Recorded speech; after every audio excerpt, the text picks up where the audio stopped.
Hola, estimados estudiantes. Nos conectamos hoy, 10 de noviembre del 2022, para conversar sobre el contenido de la cuarta semana del curso de Lengua Española 1 del año 2021 2A en la Escuela de Idiomas Modernos de la Universidad Central de Venezuela. Em, y ese contenido es ya la última clase sobre las categorías gramaticales, y la categoría que vamos a estudiar es el verbo.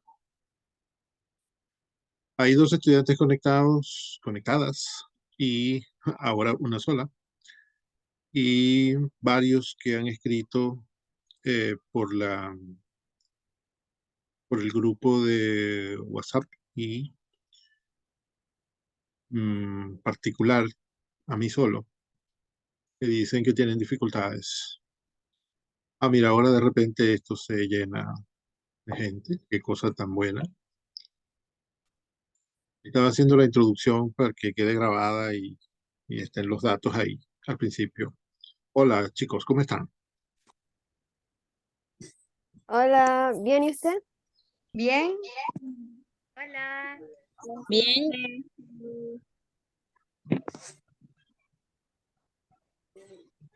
7 peces de lagarto.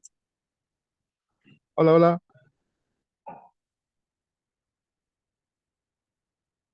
Hola, hola. Hola. Hola. Oigo una sílaba y dos no. O dos sílabas y una no. No sé.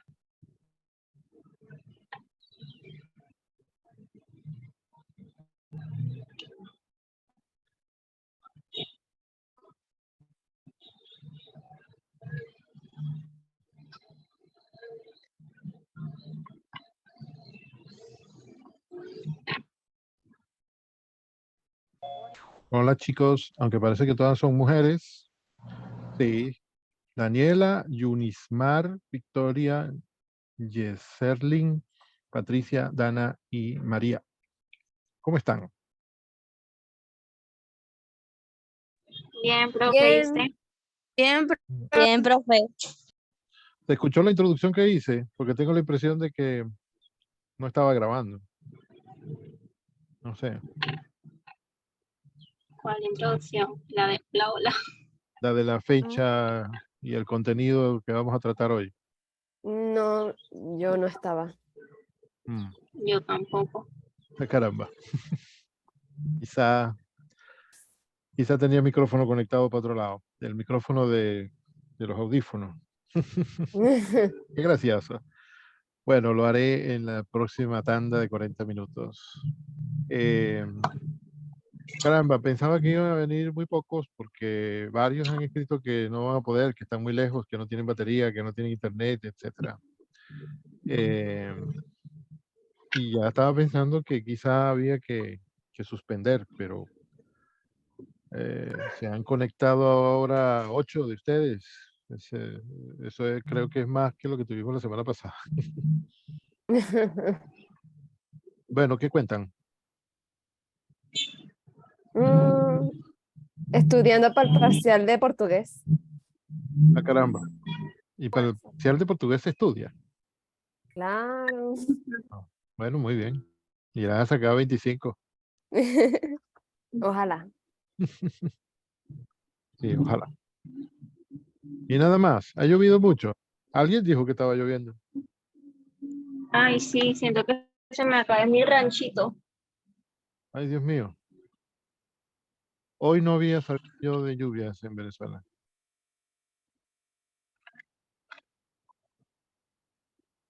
Mm. ¿Y cómo les va con el verbo? Bien. Qué bien, qué maravilla. Interesante, la verdad. Sí. Tiene demasiadas conjugaciones. Sí. Yo creo que faltan unas. ¿En serio? Sí, porque las perífrasis, por ejemplo, significan que faltan conjugaciones que se pudieran decir con una sola palabra. O sea, eso cuando uno dice, por ejemplo, Ay, he comido en lugar de comí, o de alguna otra forma que significara acabo de comer, pero ya está. Hoy he comido, pero quizá vuelva a comer hoy. Ahí falta alguna conjugación que uno pudiera inventar para que, bueno, ya no es cuestión de inventarla, sino que se hubiera podido inventar en la antigüedad para significar eso, sin necesidad de combinar con otro verbo. O sea, a mí me parece que faltan conjugaciones. ay, no, me complicado es el español. Al final no faltan en Demasiado. realidad, al final no faltan en realidad porque existen las formas de decir esas cosas. Pero si se pudiera decir con una sola palabra, como cuando uno dice comí, corriste, bailo, bailaría, si pudiera decirse con una sola palabra, me parece que sería mejor, sería más habilidoso. Quizá no sea complicado, Skylar, quizá lo que es complejo. Y Ay, yo empezando a leer el libro. Y qué conjugación, no sé qué cosa es un subjuntivo. Y yo, ¿qué?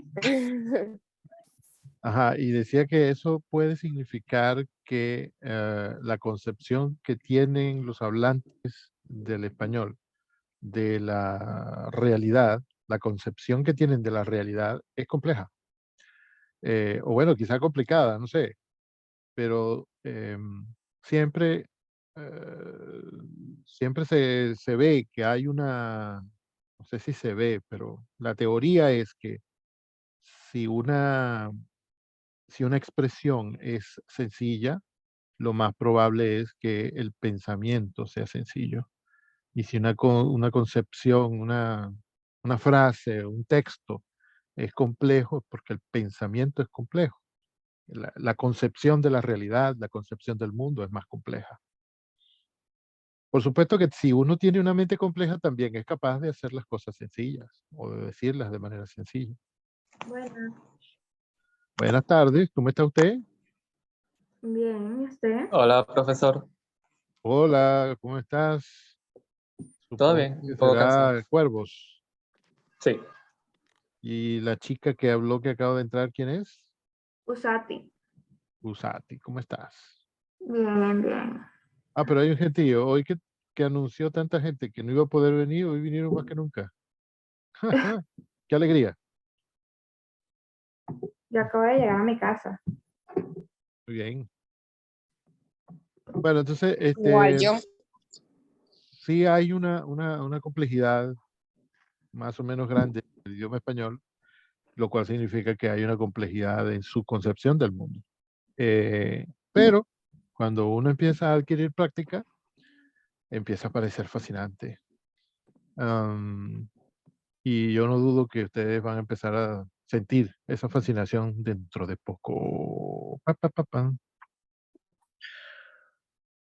Mm, Hoy, antes de preguntarles qué preguntas tienen, qué comentarios tienen, yo les voy a mostrar una cosa que no es muy diferente de lo que han visto hasta ahora, pero digamos que está visto desde otro ángulo e incluye alguna cosa que no incluye el video que vieron.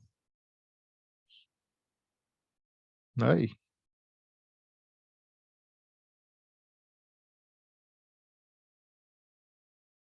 a ver, esto se podrá ampliar. Sí, ya está. Sigue llegando gente. ¡Qué maravilla!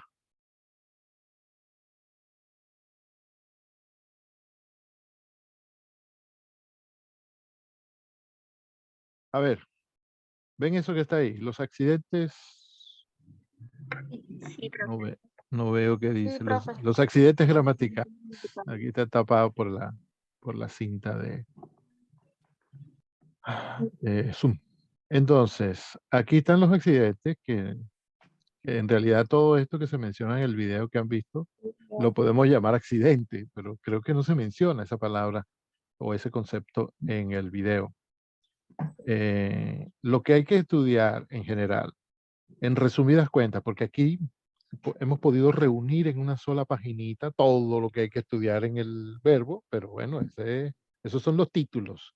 Lo que hay detrás de todos esos cuadritos y todos esos óvalos, e incluso de las palabras que no tienen ni cuadrito ni óvalo, todo lo que está detrás de esas rayas y flechitas es cantidad de libros que se han escrito y conocimiento que uno tiene que tener pendiente cuando uno quiere ser especialista en la lengua, ¿no?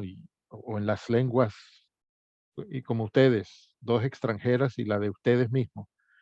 No puede uno ser especialista en una lengua extranjera sin ser especialista en la suya. Es más, que si uno conoce su propia lengua es la medida que le puede indicar a los demás que si conoce o si puede llegar a conocer bien las extranjeras. Entonces, esto es lo que podríamos llamar resumen de eh, casi todo lo que hay que estudiar con respecto al verbo. Que ya les he dicho, les dije en el foro, porque en el grupo no he podido hacer casi nada esta semana porque WhatsApp me tiene abandonado.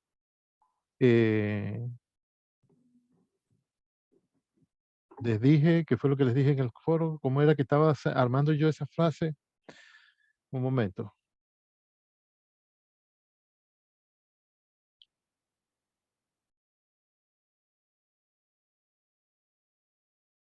Bueno, no me viene, perdón.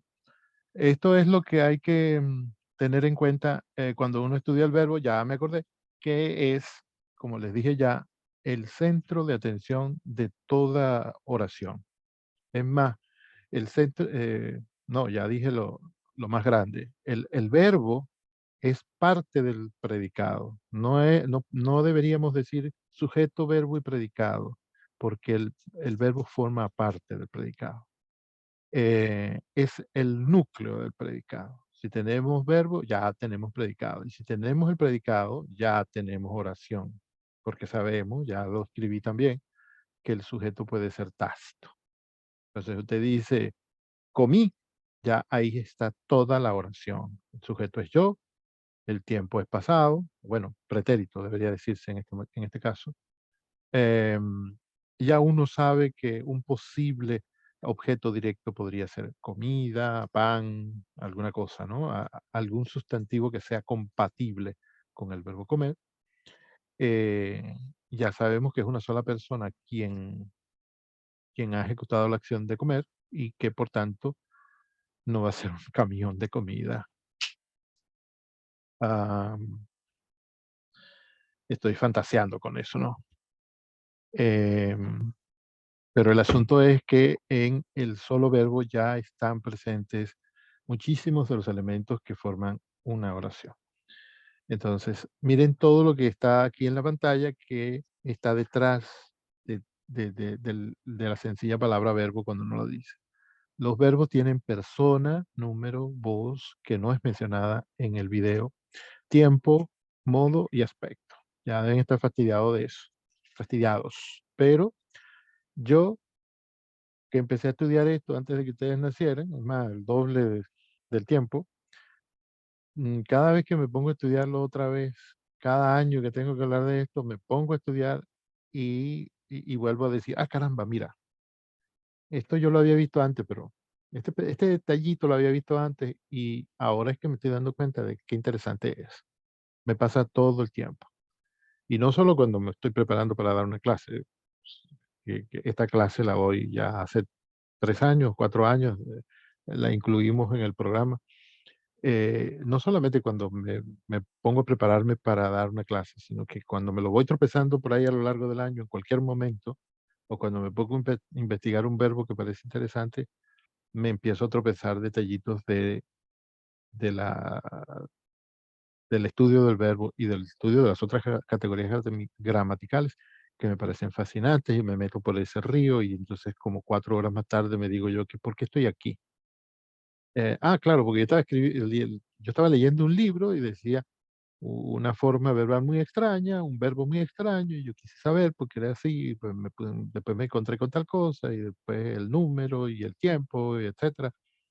Y aquí me desvié ya de lo que yo estaba leyendo porque el verbo me atrapó, porque es una cosa fascinante. Espero que les pase a ustedes lo mismo o que les empiece a pasar pronto. No me hace mucha falta que yo les diga que la persona, el accidente persona de los verbos son tres: primera, segunda y tercera. Jaja, parecen cosas del Chavo del Ocho. Un momento.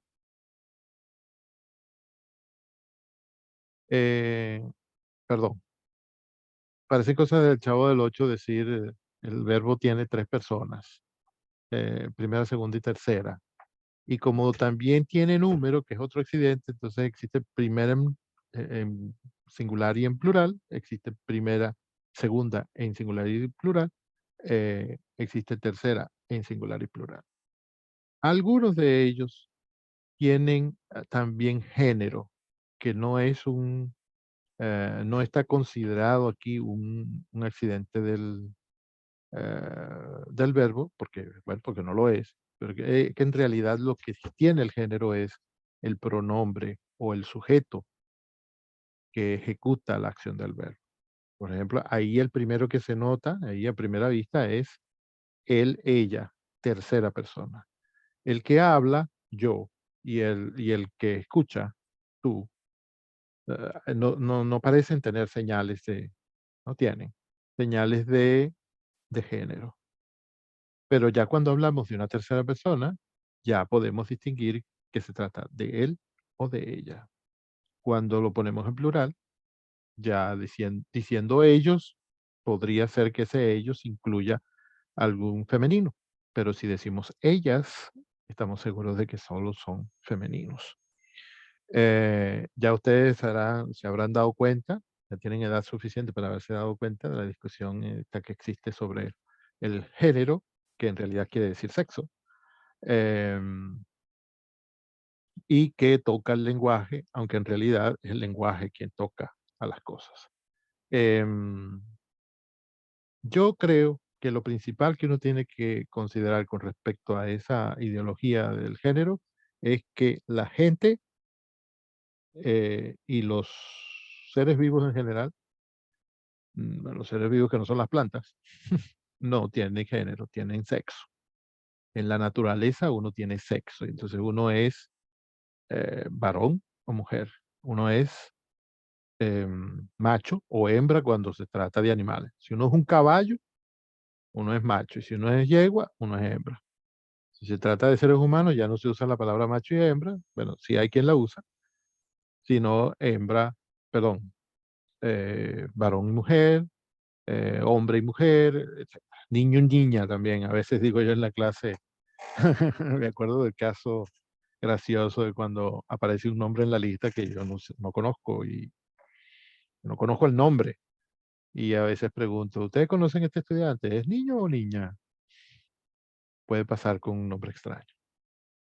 Entonces, yo creo que hay que tener en cuenta que los seres humanos tienen sexo.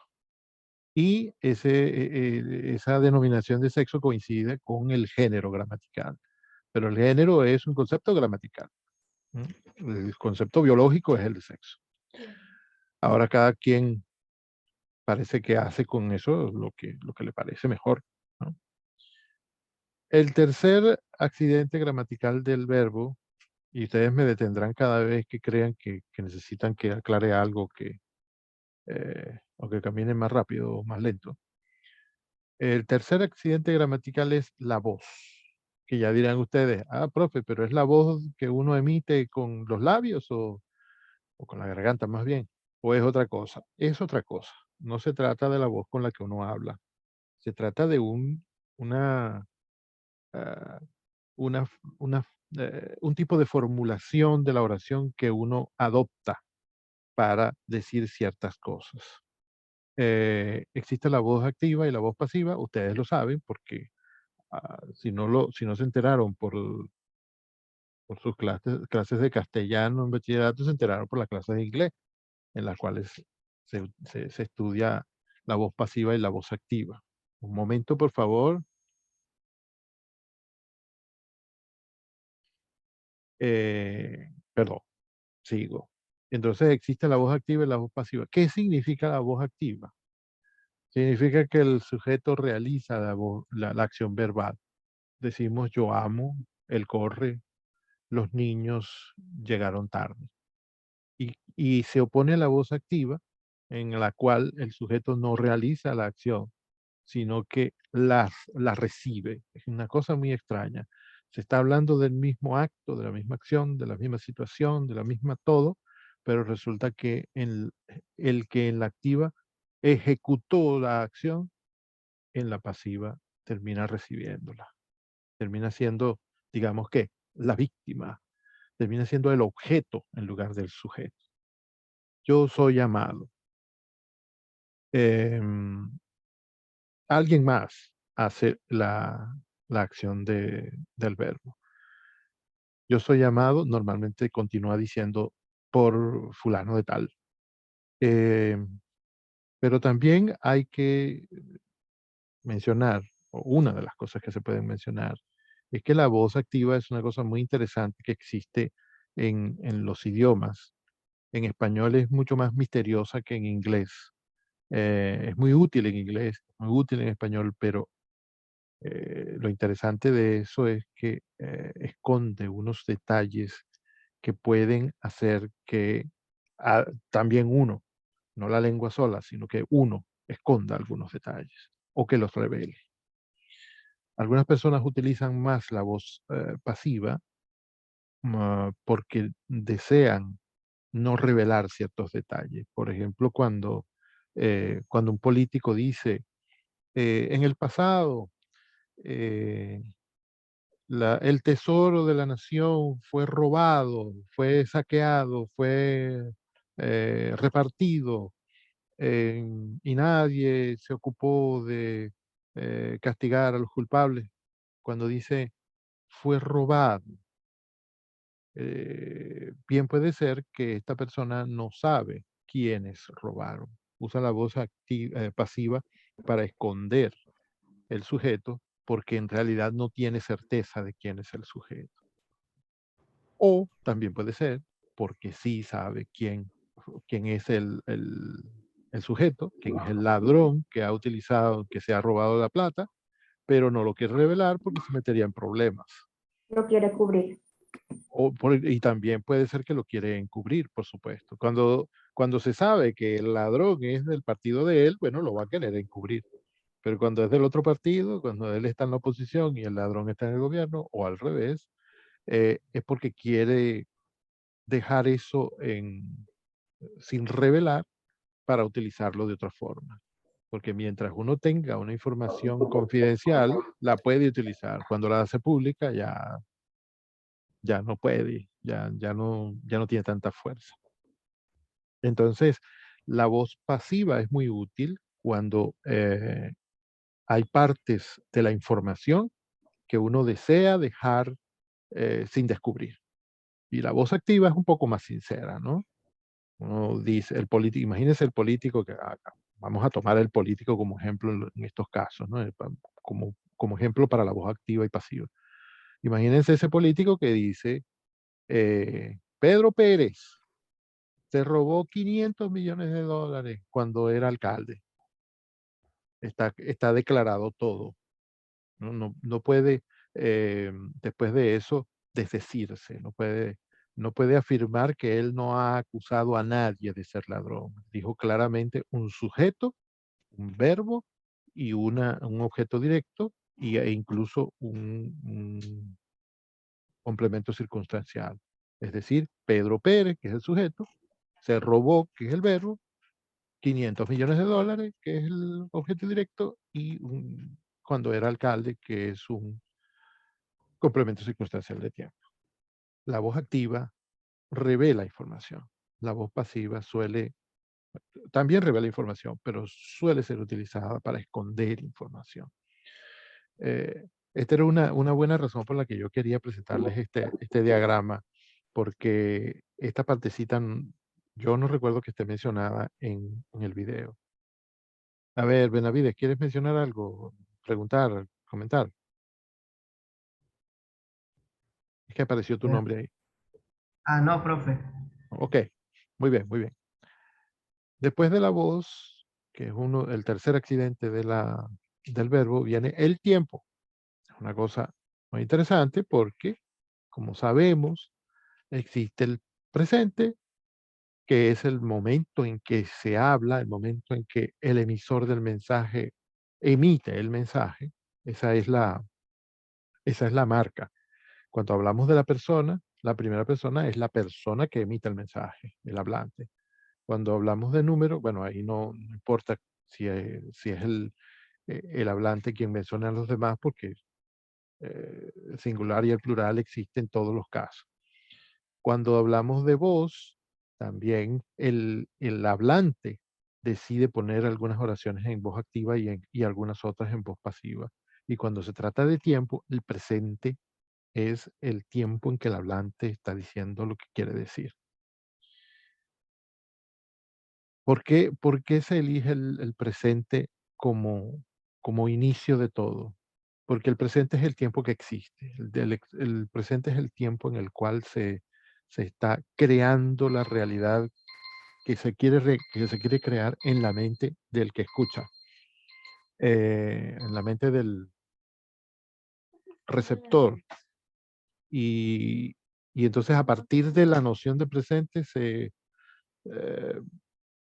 se define la noción de pretérito, pasado, y se define también la noción de futuro. Pero a partir de la noción de presente se definen otros presentes que no son el presente simple, simplemente que eso está pasando en este momento, sino otros tipos de presente. Por ejemplo, acabo de decir, eso que está pasando, eso que está pasando no es lo mismo que eso que pasa, que también está en presente. Habrán visto que ya habrán visto que en el video la profesora, no me acuerdo si es Peña o es Oliveros, eh, menciona que hay un presente recurrente y y un presente que está sucediendo en ese momento. O sea, las cosas que suceden todo el tiempo, aunque en este momento no estén sucediendo, también se pueden describir en presente. Por ejemplo, eh, uno dice, en Venezuela llueve todos los jueves. Eso se expresa en presente porque pasa siempre. Porque uno está seguro de que este jueves, y sobre todo si hoy es jueves, va a pasar. Y en el futuro va a seguir pasando. Entonces, lo que le corresponde es presente porque el suceder todo el tiempo nos lo pone siempre en la actualidad. Y también está lo que está sucediendo en este momento, que es otro tipo de presente. Y hay otros. Hay uno que está pasando y uno que acaba de suceder, pero va a volver a suceder. Eso también es presente. Y también el presente nos da indicios de lo que pasó antes, que llamamos pasado, pero es que puede haber pasado algo antes de lo que pasó antes, y también es pasado. Y puede haber pasado otra cosa que pasó después de lo que pasó antes, y eso también es pasado, pero está más cerca del presente. Entonces, la noción de tiempo es bastante compleja porque partiendo del presente se definen diversos presentes y se definen diversos pasados y se definen diversos futuros. Fíjense ustedes cómo aquí en los pasados que tiene el tiempo hay pretérito imperfecto, pretérito perfecto compuesto, pretérito perfecto simple, pretérito pluscuamperfecto y pretérito anterior, ¿no?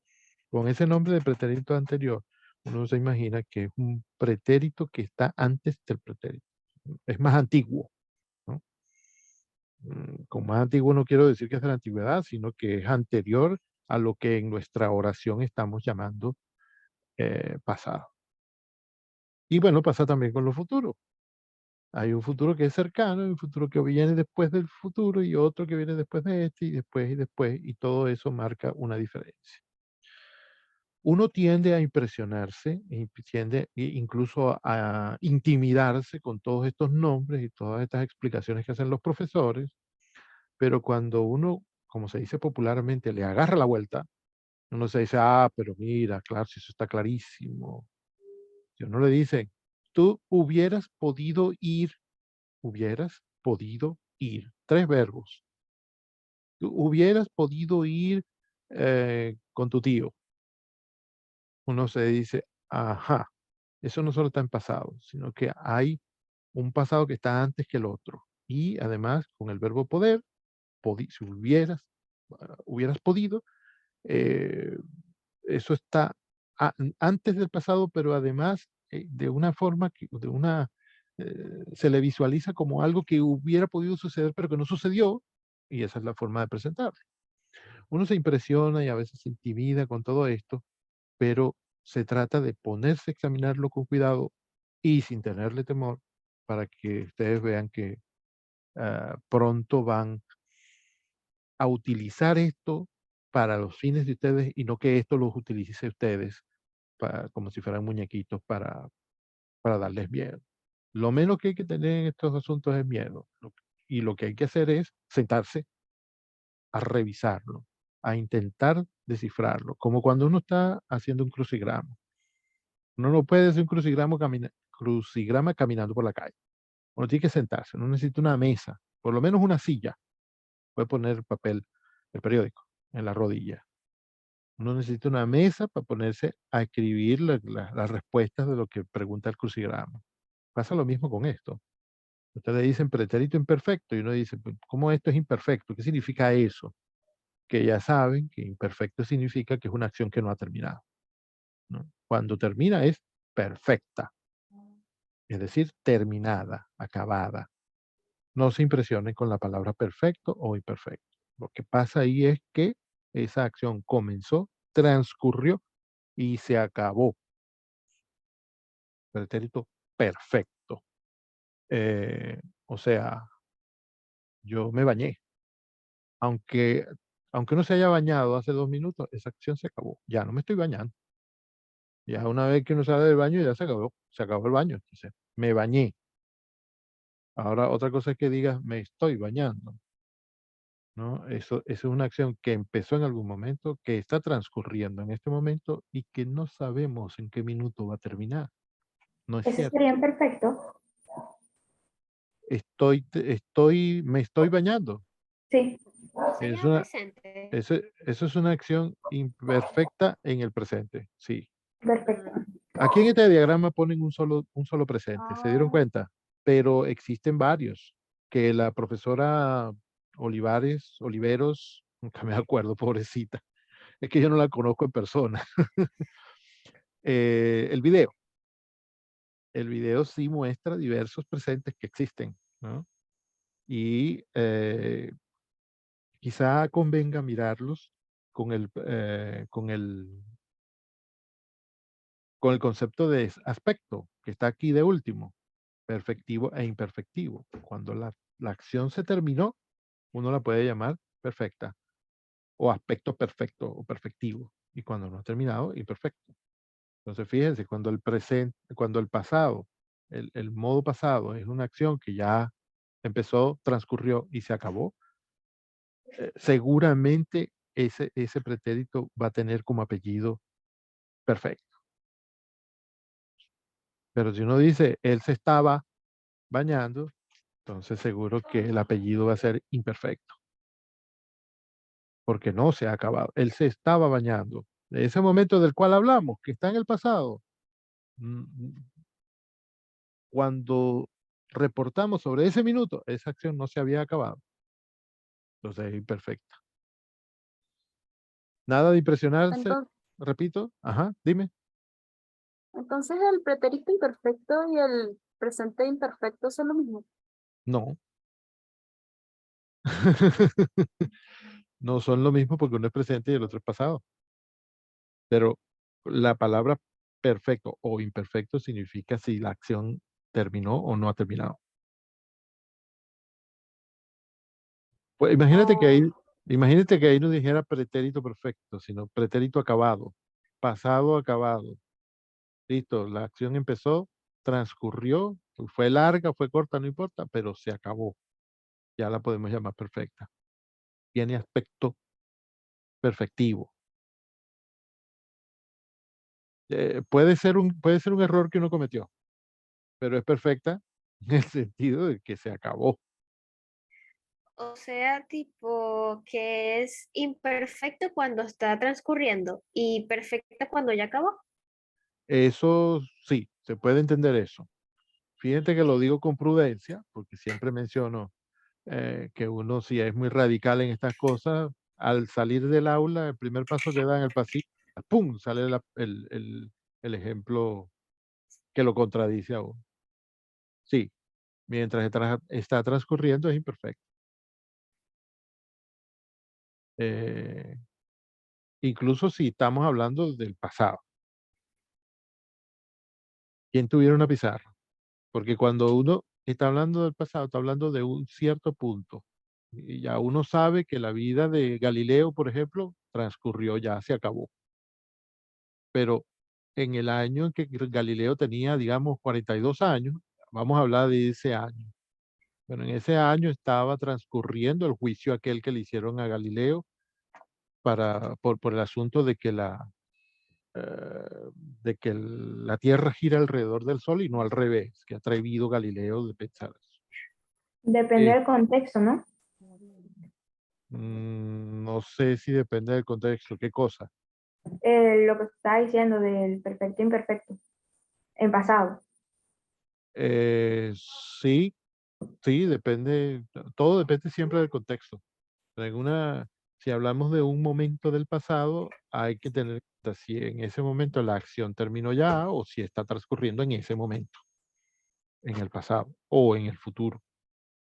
E incluso puede ser también en el presente. En el ejemplo de Galileo, si hablamos de esos meses o años en que transcurrió el juicio, eh, como no había terminado el juicio, nuestros verbos en pasado tienen que ser imperfectos porque en ese momento del cual hablamos no había terminado ese episodio, digamos, o ese contexto, como tú dices. Veo que estoy cometiendo el error de no poner ejemplos de oraciones. ¿M?